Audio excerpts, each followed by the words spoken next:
اور لطف کی بات ہے کہ اتنی سرعت کے ساتھ جانا اور پلٹ کے آنا یہ میرے محبوب کا سفر نہیں ہے. قرآن اٹھائیے، سبحان الذی اسرا، یہ میرے محبوب کی سیر ہے. سفر اور سیر کا فرق آپ بخوبی سمجھتے ہیں. سفر میں نظر ہدف پہ ہوتی ہے، منزل پہ ہوتی ہے، اور تیزی کے ساتھ بندہ بھاگتا چلا جاتا ہے.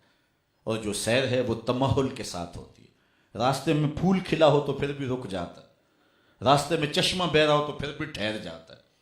سرمئی بادلوں کی کتاروں کا منظر قدم روک لیتا ہے کہ نہیں روک لیتا. سیر میں جگہ جگہ جو ہے وہ قدم رکتے ہیں، اور انسان اتنی سرعت کے ساتھ سیر نہیں کرتا. سفر سری ہوتا ہے، سیر اس سے سرعت میں کم ہوتی ہے. اتنی سرعت کے ساتھ گئے اور واپس پلٹ بھی آئے. رب کہتا ہے یہ میرے نبی کا سفر نہیں تھا، یہ میرے نبی کی سیر تھی. کیا سمجھو گے میرے نبی کو؟ جس نبی کی سیر سمجھ میں نہیں آتی اس کا سفر کیسے سمجھ میں آ سکتا ہے؟ اللہ اکبر. اور یہ بات بھی ذہن میں رکھیں، یہ مسجد حرام سے مسجد اقصیٰ تک جانا اور اس سے آگے جانا حضور اپنی رفتار سے نہیں جا رہے. سیر کی بھی دو قسمیں، ہدایت الحکمت اور میپسی اور جتنی بھی فلسفے کی کتابیں ہیں ان میں حرکت کی، یہ آنا جانا، اس کو ہم اپنی زبان کے اندر جو ہے ہمارے روزمرہ کے اندر آنا جانا ہے، لیکن فلسفے کی زبان میں، سائنس کی زبان میں اسے حرکت کہا جاتا ہے.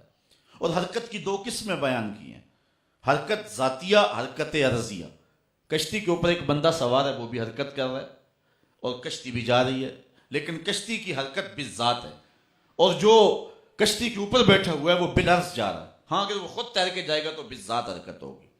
گاڑی کے اوپر بیٹھ کے ایک بندہ 100 کلومیٹر فی گھنٹے کی رفتار سے آ رہا ہے، یہ اس کی بالعرض جو ہے وہ رفتار ہے. لیکن اگر وہ خود بھاگ کے آنا چاہے تو اتنی سرعت کے ساتھ نہیں آ سکتا. اس کی سیر بالعرض تیز ہے، سیر بالذات جو ہے وہ سست ہے، اس میں وہ طاقت نہیں ہے. تو یہ جو حضور علیہ السلام کا جانا تھا یہ سیر عرضی تھا یا سیر ذاتی تھی؟ علماء نے اس کو دونوں مراحل میں تقسیم کیا ہے. پہلے 5 مرحلے سیر عرضی کے تھے. مسجد حرام سے لے کے مسجد اقصیٰ تک حضور براق پہ گئے ہیں. 45 صحابہ سے حدیث معراج جو ہے وہ بیان کی گئی ہے. اس کو 45 صحابی بیان کرتے ہیں، اخبار مشہورہ ہیں. اسی لیے ملا جیون تفسیرات احمدیہ کے اندر لکھتے ہیں کہ مسجد حرام سے لے کر مسجد اقصیٰ تک کی جو کہانی ہے یہ تو قرآن نے صراحت کے ساتھ بیان کی، اس کا انکار کفر ہے. مسجد اقصیٰ سے آگے کی کہانی جو ہے وہ حدیث مشہورہ سے ثابت ہے، ثم عرج بنا الی السماء، تو اس کا انکار کرنے والا دال مدل فاسق اور گمراہ ہے. اب دیکھیے یہاں مسجد حرام سے لے کر کے مسجد اقصیٰ تک حضور علیہ الصلوۃ والسلام نے ارشاد فرماتے ہیں میرے پاس براق لایا گیا. اس کی حضور نے حیات میں بیان فرمائی دون البغل فوق الحمار، کہ گدھے سے بڑا تھا اور خچر سے چھوٹا تھا. اور حضور نے اس کی رفتار کی کیفیت بھی بیان کرتے ہوئے ارشاد فرمایا جہاں اس کی نظر جاتی تھی وہاں اس کا قدم جاتا. ہمارے پورے جسم میں 2 آنکھیں نور ہیں، اور وہ بھی ساری نور نہیں ہیں، ان میں سیاہ دائرے ہیں، وہ بھی سارے نور نہیں. ان سیاہ داروں میں 2 نقطے ہیں، اور روشنی اتنی کہ یہاں سے نظر اٹھائیں آسمان کے چمکتے ستارے دیکھیں، اور جو کھروں سے لے کر سر کی چوٹی تک نور تھا، اس براق کی نگاہوں کا عالم کیا ہوگا. جہاں اس کی نظر جاتی تھی وہیں اس کا قدم جاتا تھا. یہ 2-4 ماہ قبل آپ نے خبر پڑھی، لاہور میں ایک طیارہ پرواز کرنے لگا تو 2 بچے اس کے پہیوں میں بیٹھ گئے اس شوق میں کہ ہم بھی بیرون ملک دیکھ آئیں. لیکن ابھی وہ نچلی پرواز میں تھا کہ ہوا کی مزاحمت اتنی ہوئی کہ وہ اس مزاحمت کو برداشت نہ کر سکے اور گر پڑے اور ان کی موت واقع ہو گئی. یہ اخبارات میں آپ نے دیکھا، ٹیلی ویژن پہ آپ نے دیکھا. تو 200 کلومیٹر فی گھنٹے کی رفتار سے نچلی پرواز میں جہاز جا رہا تھا تو اس کی مزاحمت ان سے نہ ہو سکی.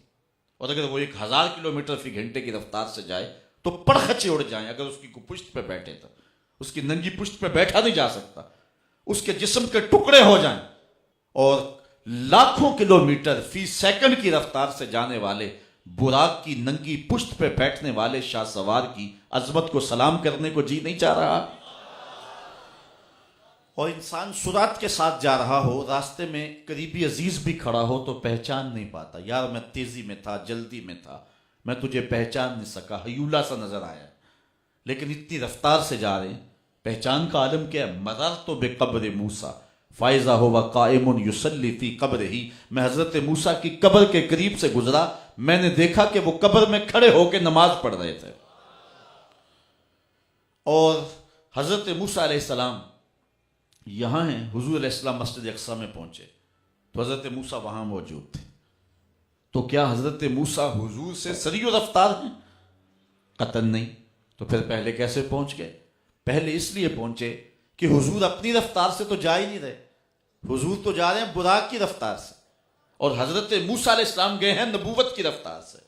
براق جتنا مرضی سری کیوں نہ ہو، وہ نبوت کی طاقت سے آگے تو نہیں ہو سکتا، اس لیے حضرت موسیٰ پہلے پہنچ گئے۔ یہ پہلا مرحلہ مکمل ہوا سیر جو ہے وہ عرضی کا۔